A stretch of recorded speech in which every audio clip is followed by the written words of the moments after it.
Praise the lord. నేటి దిన వాగ్దానము. కొందరు రథములను బట్టి కొందరు గుర్రములను బట్టి అతిశయపడుతురు. మనమైతే మన దేవుడైన యెహోవా నామం బట్టి అతిశయపడదుము. కీర్తనలు 27వ వచనము. కీర్తన 20లో దేవుని విశ్వాసతను బట్టి దావీదు రాజు నిబ్బరంగా ఉన్నాడు.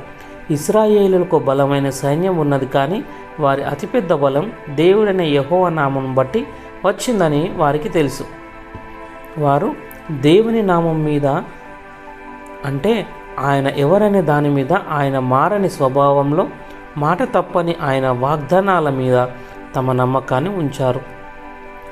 సర్వభౌముడు, సర్వశక్తిమంతుడైన వాడు తమ ప్రార్థనలను విని శత్రువుల నుండి రక్షిస్తాడనే సత్యాన్ని వారు గట్టిగా పట్టుకున్నారు. దేవుడు మనకు సహాయం చేయడానికి ఈ లోకపు వనరులను ఉపయోగించవచ్చు, అయితే చివరికి మన సమస్యలపై విజయం మాత్రం ఆయన నుండే వస్తుంది.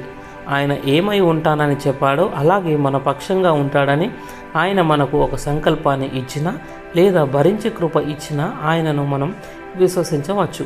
మన కష్టాలలో మనం ఉక్కిరి బిక్కిరి కానవసరం లేదు, కానీ నిరీక్షణతో సమాధానంతో వాటిని ఎదుర్కొనగలం. ప్రార్థన. పరలోకపు తండ్రి, నిన్ను నమ్మే ధైర్యాన్ని నాకు ప్రసాదించు. వాగ్దానం చేసినవన్నీ నువ్వేనని నమ్మడానికి నాకు సహాయం చేయని యేసయ్య నామంలో ప్రార్థిస్తున్న తండ్రి. ఆమేన్.